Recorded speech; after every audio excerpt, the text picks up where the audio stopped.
Hi class, it's Miss Miller here, and today what I'd like to do is talk to you about the play Oedipus by Sophocles. And I wanted to examine the plague in Thebes versus the coronavirus. I think it's almost impossible to start your initial part of the reading, the first 3 or 4 pages, the first 100 or so lines of Oedipus, and not see the parallels between the plague and what is occurring in 2020 with the coronavirus. In both states or in both positions, there is a pandemic. And so we're going to get to see, if you hear the saying, there's never anything new under the sun, we see here that what Sophocles has constructed back in 497 is still occurring today. But he created it in his text, and obviously I'm assuming the assumption is that he's replicating what was happening during that time.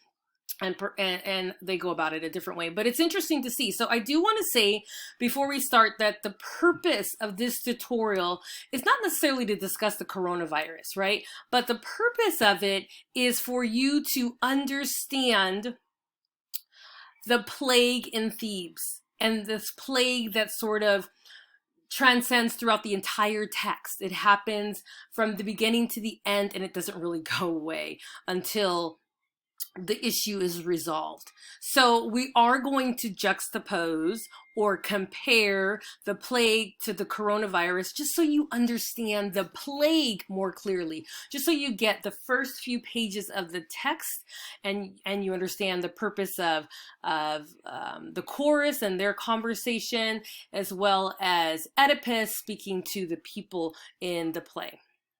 And so I want to start with the parallels of the text. And you can look at these two images on the right. You'll see a very colorful depiction of the citizens of Thebes. And clearly they are under distress and are in a pandemic. And so you can see bodies being carried away. People are grief-stricken. And then we see on the left side, another situation, perhaps they're inside as opposed to being outside, and perhaps a little bit numb. But let's take a look at some specifics as it relates to the plague in Thebes, and that's more important. And if you could follow along in your text, because I'm going to be making references to the text as it relates to the plague in Thebes. And this is how, again, the opening of the play begins with the plague. So one idea is that the plague is in the city of Thebes. It's in one city. It's not all over Greece, but it's in the city of Thebes. It's believed to be up to the gods. So perhaps the people, at least we know from a prior lecture, that the people of Greece, the religious ideas, they were very strict in terms of they believed in the hierarchy of gods, and some of the immortal ones, the Olympians. So they believed this came from the gods. And so somehow the people of Thebes or something has angered the gods, and this pandemic is a result of it. Now, the other idea is that the pandemic is led by Oedipus. The people of Thebes are sort of looking to Oedipus to sort of provide some sense of solace in the same way that we might do that for the coronavirus. And specific language from the text indicates that the people who are most affected by this plague are men of all ages, not just men, not limited to men, but that's just language that was used, but everyone, everybody, every age. And they also included this idea that the cattle die, the women give birth to the stillborn children, and the way in which this sort of manifests is that it burns the flesh.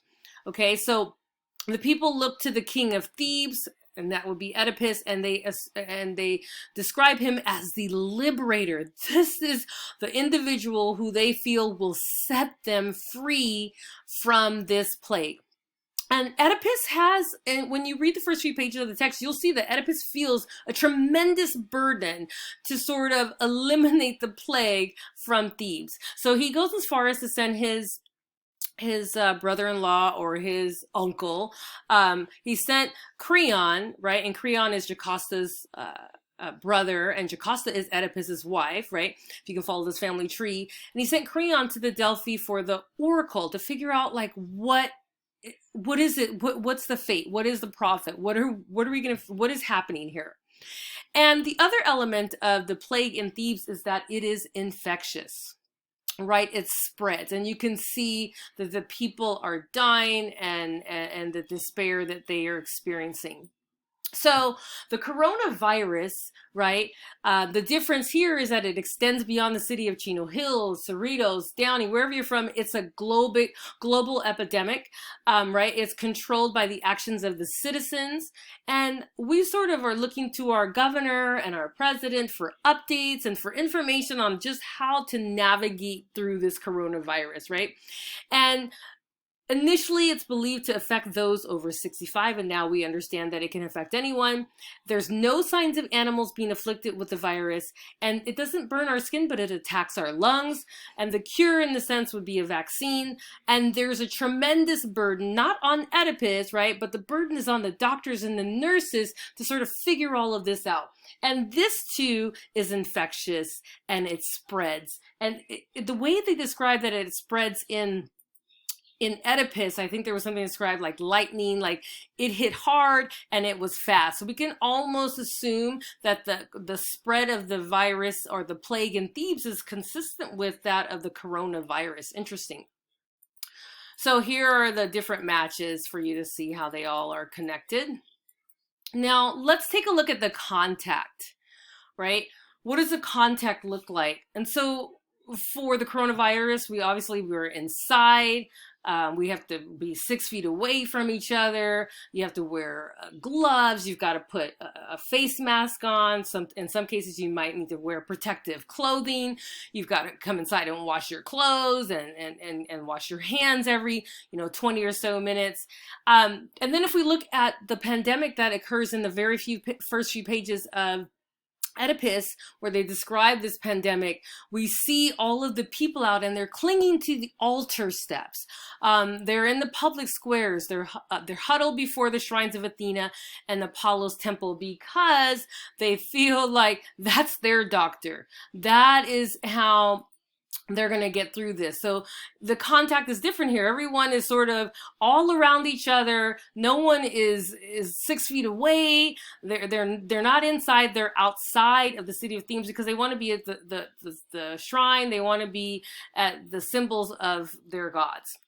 So the cure for the coronavirus, or even for the pandemic in Thebes, or the plague in Thebes. One is, in order to get rid of this pandemic, in order to get rid of it, they have to, according to Creon, right, because he has come back from the Delphi Oracle, if you read the first few pages of Oedipus, they have to expel from Thebes an old pollution. So they have to avenge the death of the former king Laios, which happens to be Oedipus's father, unbeknownst to him. And if you recall the backstory of Oedipus, he does meet up with his father, doesn't realize it. There's some sort of altercation. The exchange results in Laios and everyone with Laios' death. And Oedipus goes on to marry Jocasta, right? And so then we have the cure for the plague in Thebes is, if you read the text, it says that Zeus, the people are praying to Zeus for God of healing. They're also praying to Apollo that he brings the truth. And they're referring to Athena to defend Thebes. So that's their cure. And then we have our cure, which is the hydroxychloroquine. Right? That's the one that the president may be pushing. Then there's the blood plasma, there's the vaccine, and then the ventilators. So we're doing all these things. It's interesting to see just the evolution of the cure and what the beliefs are from a text to real life. So that sort of wraps it up. That was just a quick tutorial on Oedipus, the plague in the Thebes versus the coronavirus. Again, I think it's almost impossible to read through the beginning of Oedipus without connecting it to the coronavirus. So hopefully that gives you a little more context as you delve into the text, read about what the chorus has to say and what Oedipus has to say and what the priest has to say to help you understand the significance of the plague and the meaning that it has on the text as a whole, and just the first few pages of the text as well. Thank you.